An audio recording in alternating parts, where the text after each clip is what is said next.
After the Docker image is built, now it is time to ship the image to the user. So there are two different ways of shipping the image. The first one is using the Docker Hub, and the second one is just by using a normal pen drive or email or just over internet. So first one is using the Docker Hub. To ship through the Docker Hub, first you have to create an account in hub.docker.com. Then you have to log in to your account, click on the create repository, specify the name of the new repository, then specify an optional description for easy identification of your image, and just to understand future reference for understanding what it is actually doing. Then based on your requirement, you can choose public or private, and finally click on the create button to create the repository. Once the repository have been created, then you can go to your command prompt of your local machine and log in to your Docker Hub account using the command docker login. After the successful login, you have to tag the image that you want to upload. You can use the command called docker tag, followed by the name of the local image, colon, the tag name, and then followed by your repository name that you have just created, colon, followed by the tag name.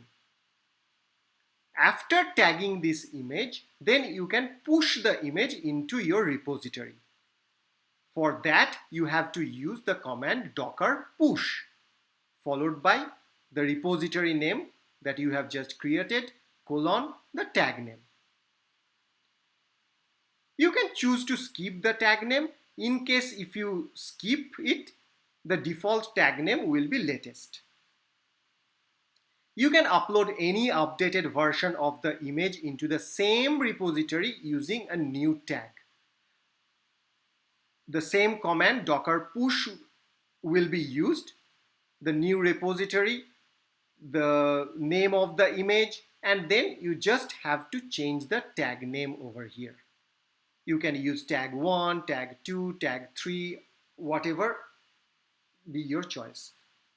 And once you have uploaded or pushed to the Docker Hub into your repository, anyone can use your image using the docker pull command, just the way you have downloaded the base image.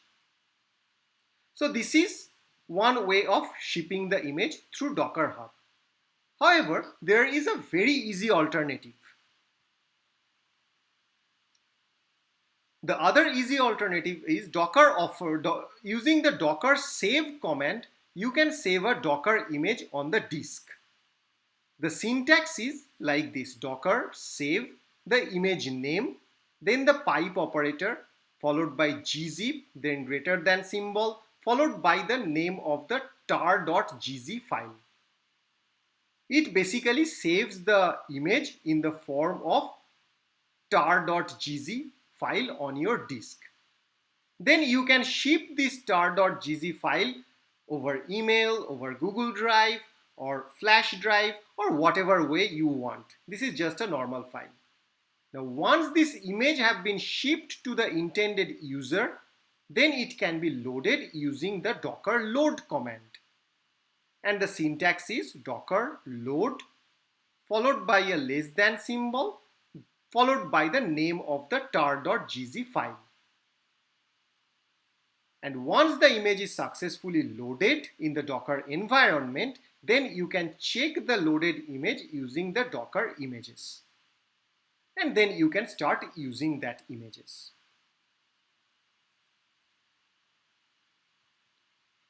So if you are looking for some serious business with your Docker image, and if you want to really learn it for your professional purpose, you must learn the process of Docker Hub based process, because Here you can maintain different version of your image. You can share the image to the broader set of users, and your image can be accessed from anywhere in the world.